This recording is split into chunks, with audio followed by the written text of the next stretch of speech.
This is Eric here bringing you another video on E3T, and before we get the video started, I just want to apologize for the delay of this video.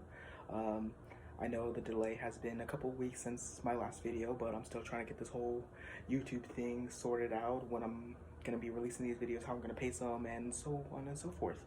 Well, to get that out of the way, let's get on to the topic. And today's topic is Sony had their big PlayStation showcase that was going to be shown at E3 this year, but due to current events around the world, E3 had to be canceled. Well, one of the things that they showed us at the Sony conference, aside from the delicious looking sleek PlayStation 5, they showed off games. And not just one game, not just two games, not just three games, but multiple games.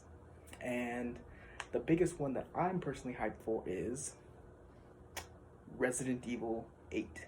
Now, there were rumors that the game was going to be shown at this event, but there was also some rumors saying that it wasn't going to be shown.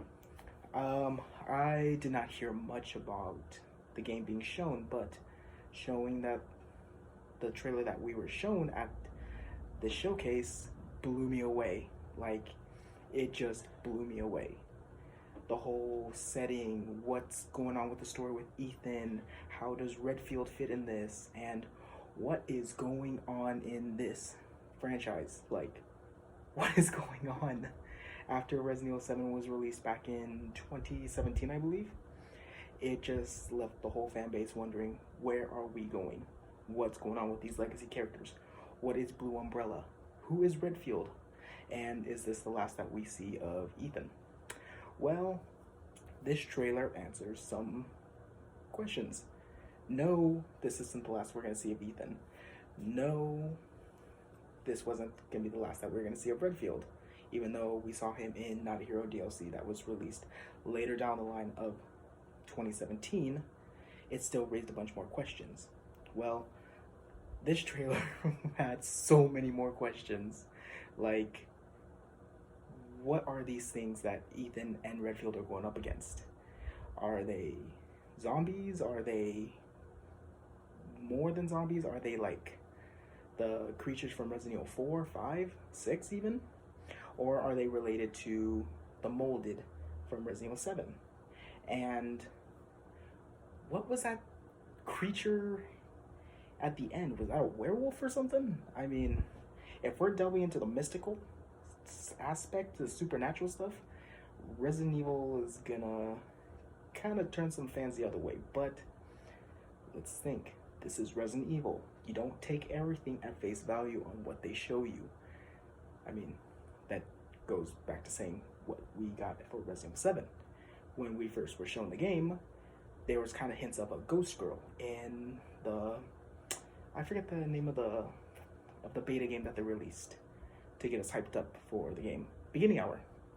There were little, I don't know how you say it, there was like little glimpses of a ghost girl. Early concept of a ghost girl, which was going to be another Baker sister. But she got scrapped for, I believe, Zoe? I believe she got scrapped for Zoe. Well, no ghost girl in the base game. So in the game, we ended up getting a mutated family due to the E virus, otherwise known as 11? No. I forget the girl's name, but she was a genetically manufactured virus. And to say for Resident Evil 8, we are going to be dealing with another virus. I doubt this is all going to be supernatural in going into the spiritual realm. I believe this will be another virus, but let's not forget, in early Resident Evil 4 development, Capcom was kind of hinting at dealing with supernatural aspects, with ghosts, with Leon being in a castle on an island somewhere. It was giving this whole gothic atmosphere. Well, I believe that they're going to be cherry-picking things from that early development of Resident Evil 4 going into Resident Evil 8. If we look at the setting, we're going to be in a macabre gothic style environment, dealing with villagers, a castle again, and these weird vampiric, macabre looking women. They give off very vampiric designs. I mean, they could be vampires, they could be something else, who knows. We'll just have to wait until the base game. And one thing that actually hit at me in the trailer was this sky shot of this gigantic thing coming out of the sky holding a giant hammer. Kind of reminds me of the hammer swinging guy from Resident Evil 5. I doubt it's gonna be the same thing, but he kind of gives off that vibe. Well, also another big question in that trailer is, who the hell is that Johnny Depp looking guy? I mean, he seems very, very interesting, and frankly, I can't even read this guy. Like, there's not enough footage to tell what he is, who he is, what he's even doing there. So we're gonna have to find out later in the summer, as Capcom said that they will be releasing more info on the game coming out. And speaking of which, on when the game is coming out, it said coming 2021. Well, going based off of past Resident Evil games, they've been releasing in early mid, like in the year. Resident Evil 3 was released in April of 2020. Resident Evil 7 was released in January of 2017.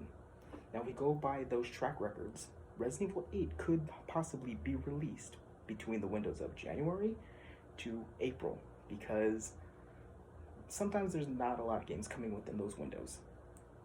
But we're just gonna have to see what they say coming down the line of this year. When do you think we're gonna get more footage and another trailer?